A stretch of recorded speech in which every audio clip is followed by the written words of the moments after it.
Buenas, mis hermanos, vamos a cantar una estrofa del himno 46.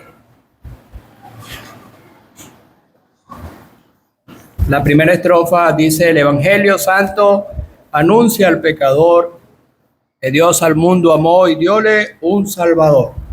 Primera estrofa con el coro del 46.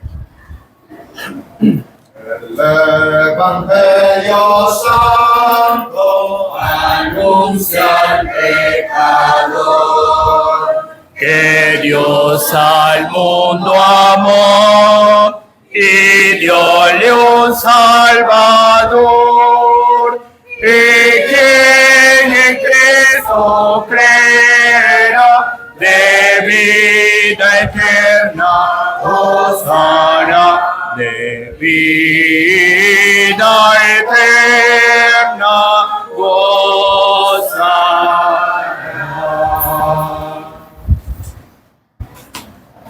Vamos a orar.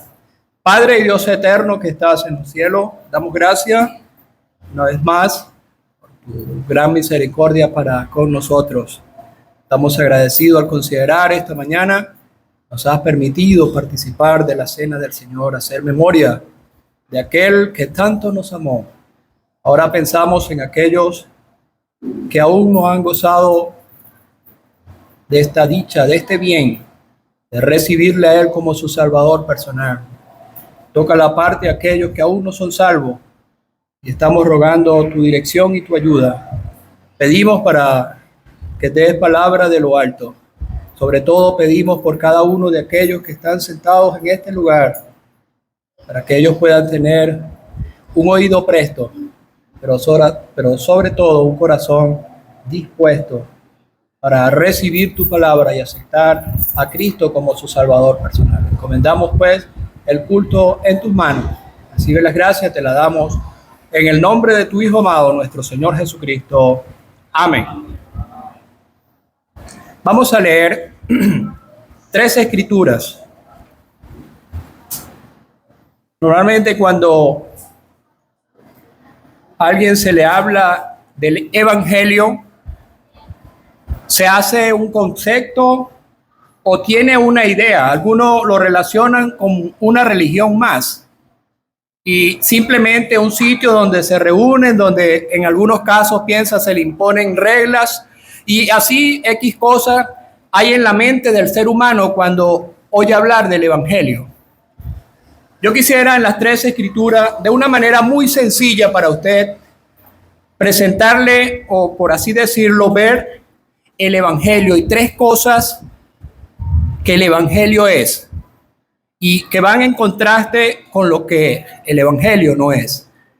Y hemos venido oyendo y me he dado cuenta que algunas de ellas se han venido nombrando en nuestros hermanos en su predicación. La primera la encontramos en el libro de Juan capítulo 20. Entonces, una primera característica del Evangelio y que usted debe tener presente en esta mañana cuando oye hablar de la palabra de Dios. Juan capítulo 20, versículo 29.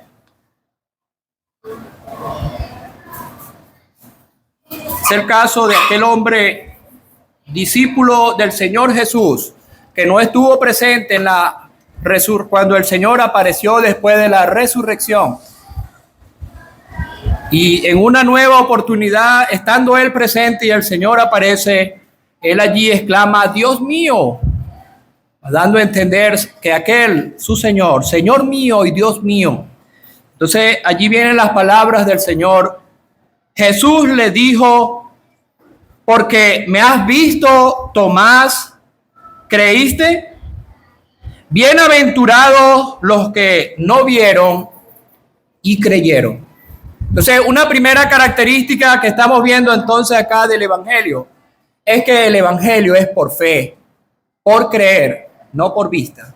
No es lo que usted alcance a ver, sino lo que usted llegue a creer en su corazón. Una segunda escritura la conseguimos en el libro de Mateo, capítulo 13.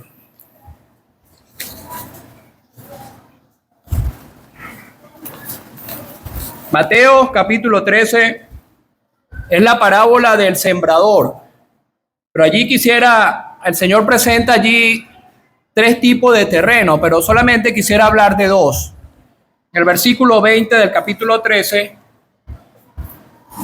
ahí está el primer terreno, que en este caso es el segundo, creo, si no me equivoco. El que fue sembrado en pedregales. Dice allí el Señor explicando la parábola. Y el que fue sembrado en pedregales, este es el que oye la palabra y al momento la recibe con gozo. Pero no tiene raíz en sí, sino que es de corta duración. Pues al venir la aflicción o la persecución por causa de la palabra, luego tropieza. Versículo 23. Mas el que fue sembrado en buena tierra, este es el que oye y entiende la palabra y da fruto y produce a 100, a 60 y a 30 por 1. Otra característica entonces acá del evangelio. El evangelio es por convicción, no por emoción. Oiga bien, el evangelio es por convicción, no por emoción. Y por último, también esta vez en el evangelio de Marcos, capítulo 8, uno entiende que a través de la escritura puede conseguir muchas características más, pero quisiera solamente hacer mención a estas 3. 8 de Marcos, versículo 34. Marcos capítulo 8, versículo 34 dice: y llamando a la gente y a sus discípulos, les dijo. Y llamando a la gente y a sus discípulos, les dijo: si alguno quiere, oiga bien, si alguno quiere venir en pos de mí, niéguese a sí mismo y tome su cruz y sígame. ¿Qué otra característica vemos acá del evangelio? El evangelio no es por imposición. Usted no va a conseguir ninguno de los hermanos acá presentes, no lo hace Dios teniendo todo el poder. Nosotros menos lo podemos hacer, obligándole a pasar adelante a dar una confesión. El mismo Señor en su ministerio, oiga la expresión, si alguno quiere, es una decisión personal de cada uno de nosotros. Entonces entendemos, el evangelio es una decisión que usted debe tomar. Ojalá fuera en esta misma tarde. Que el Señor bendiga su palabra. Amén. Ahora, por lo general, nosotros como seres humanos, nuestro lema o nuestro decir para entender o para darnos a comprender en aquellas cosas que creemos o que decimos que podemos creer que existen es: hay que ver para creer. ¿No es el dicho de cada uno de nosotros? Hay que ver para creer. Si yo no lo veo, yo no lo creo. Tengo que verlo primero, palparlo con mi mano para llegar a creer que eso sea cierto. A mí no me va a engañar cualquiera. Oiga, cuando leía este versículo, en el caso de Tomás, estaba pensando en aquella experiencia de aquella mujer o aquellas 2 mujeres cuando su hermano muere, muy amigos del Señor Jesús. Estoy hablando de María y Marta cuando se había muerto su hermano Lázaro. Cuando el Señor llega allá, ella se lamenta de que Él no estuviese allí. Si tú hubieses estado aquí, Lázaro no había muerto, decían ellas. Pero el Señor también les habla de la resurrección. Y ella podía entender, sí, en el día postrero resucitarán, pero Él les hablaba de ese poder de Él en ese momento. ¿Y por qué pensaba? en la expresión que el Señor le dijo a aquella mujer, no te he dicho que si creyeres. ¿Qué le dice él? Si creyeres. ¿Qué pasaría si ella creía?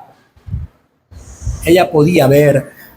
Sí, querido amigo, en esta tarde que nos acompaña o aún mañana, ojalá usted pueda entender. Nuestros hermanos, recuerdo en las predicaciones pasadas, hacían mucho mención a esto. Muchos se acercaban al Señor queriendo ver grandes portentos, milagros. Mira, no estamos en este lugar para enseñarte grandes maravillas, pero sí para hablarte de uno que hizo una obra maravillosa, el Señor Jesucristo. Pero dice la palabra de Dios que es necesario que el que se acerca a Él crea. Sin fe es imposible agradar a Dios, dice la palabra de Dios. Y en esta tarde o en esta mañana, ojalá usted pueda entender que si usted quiere ver los cielos, si usted quiere entender las maravillas de Dios, tiene que primero creerla en su corazón. ¿No te os he dicho que si crees verás la gloria de Dios? El Señor le dice a Tomás, Tomás, porque has visto, has creído. Bienaventurados los que no vieron y creyeron. Él habla de una bienaventuranza y quería relacionarla con el libro en el mismo Mateo, en el capítulo 5, cuando el Señor habla de las bienaventuranzas. Y que relacionándolo con lo que es ver, dice allí la Escritura, bienaventurados, ¿saben? ¿Quiénes? Los de corazón limpio. ¿Y cómo se alcanza la limpieza del corazón? Solamente a través de Jesucristo, de la sangre que Él derramó una sola vez y para siempre. Dice allí el Señor, bienaventurados los de corazón limpio. ¿Por qué? Porque ellos verán a Dios. Sí, querido amigo, la fe, esa vista nos habla de fe.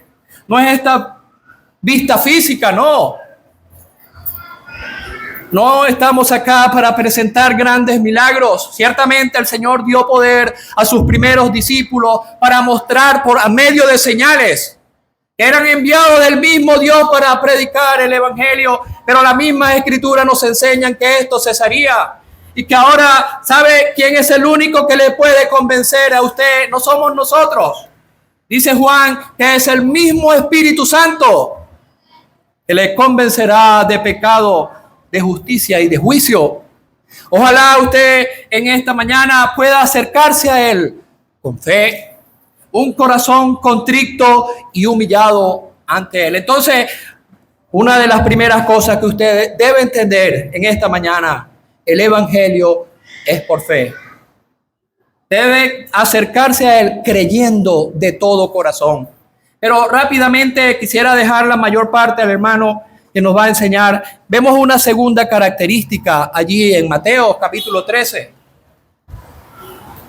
Si aquí no venimos a enseñarles grandes portentos, quizás cosas que usted quiera ver como algo grande, tampoco queremos aquí mover sentimientos humanos. Allí en el versículo 20 del capítulo 13 de Mateo nos presentan a unos que oyen el evangelio y dice que al momento lo reciben con gozo. ¿Sabe? Yo ahí lo he catalogado como una emoción. Se emocionan por breves momentos, dice allí la Escritura. ¿Qué pasa con la emoción? No sé si usted lo ha visto en los niños cuando están emocionados con algo que le regalan nuevo. No lo quiere soltar, pero al pasar la emoción, allí uno lo ve tirado y abandonado. El evangelio no es por emoción. No queremos aquí poner una música de fondo para que sus sentimientos sean conmovidos y usted quiera dar una profesión de fe falsa. No, querido amigo. La idea es que usted pueda entender que hay un Dios que le ama y estuvo dispuesto a dar a su propio Hijo en sacrificio. En esta mañana recordábamos aquel que dio su propia vida por usted y por mí. Dios encarnado, Dios en sacrificio vivo por cada uno de nosotros. Dice la Escritura, el justo padeciendo por nosotros los injustos para llevarnos a Dios. Ojalá usted llegase a entender, leíamos también de la buena tierra, dice, este es el que oye, entiende y cree. Es estar usted en ese lugar, entender cuál es su triste condición delante de Dios y que merece el castigo eterno por nuestro pecado, querido amigo. Merecemos el juicio, pero Dios en su gran misericordia castigó en él el pecado de todos nosotros. Ojalá usted pudiese entender esto. Él murió por nuestros pecados, resucitó para nuestra justificación y un día Él ha de venir, porque Él así lo ha prometido y nosotros le esperamos. Hay en nosotros esta seguridad, porque un día entendimos la palabra de Dios, la creímos en nuestro corazón y hoy somos salvos. Y en esta mañana Él extiende esa invitación a usted. Venid a mí todos. Ojalá usted en esta noche, esta mañana, usted pueda aceptarla. Ojalá usted pueda venir a Él con fe, entendiendo que solo en Él, el Señor dijo, yo soy el camino, la verdad y la vida. Nadie viene al Padre sino por mí. Yo soy el camino. El único que le puede llevar al cielo es el Señor. No hay otro medio, no hay otro camino. Venga a Él, recíbela a Él con fe. Será salvo desde hoy y para siempre. Y por último, allí leíamos en Marcos y hacíamos mención a la cita, si alguno quiere. Uno al tener familiar que no es salvo, uno muchas veces quisiera como si fuera obligarle, ojalá llegasen a entender y quisiera, pero uno entiende que el evangelio es una decisión personal. Si alguno quiere venir en pos de mí, niéguese a sí mismo. El libro de Apocalipsis presenta al Señor allí en el capítulo 3. He aquí, yo estoy a la puerta y llamo. Si alguno quiere, si alguno oye mi voz y abre la puerta. Esa expresión, abre la puerta, es una decisión que tiene que tomar el que está en la parte de adentro. Él toca con mucha educación. Él hace el llamado ante el peligro del ser humano. Pero es una decisión que debe tomar usted, amigo, amiga, joven. Si alguno oye mi voz, ojalá usted en esta mañana pudiese oír la voz del Espíritu Santo y no endurecer su corazón, sino más bien abrir su corazón. Y abre la puerta, dice allí la Escritura, entraré a Él, cenaré con Él y Él conmigo. Es una decisión que usted debe tomar. El Señor le ha dotado de 5 sentidos, un libre albedrío para que usted pueda tomar su propia decisión. Y sabe, hay algo que a mí me conmueve al considerar lo que dice la Escritura en cuanto al juicio que pesa sobre el hombre por la eternidad. No serán los muchos pecados, no serán lo negro, lo más horrendo. ¿Sabe? La Escritura nos enseña, Él nos va a juzgar por haber rechazado a aquel que le podía haber dado la salvación, al Señor Jesucristo, por el Hijo, a quien constituyó heredero de todas las cosas. Tienes la oportunidad de ser salvo en esta mañana. Solamente es dar un paso de fe, es solamente aceptarle a Él como tu Salvador personal y tendrás la seguridad, no más adelante, en este mismo momento, de la salvación y de esperar con todo lo suyo de un día subir a los cielos, donde dice la Escritura que moraremos con Él por toda la eternidad. Ojalá en esta mañana tú también puedas poner fe, entender que solo en Él hay salvación y tomar la mejor decisión de tu vida. Queremos dar gracias pues y que el Señor prospere su palabra.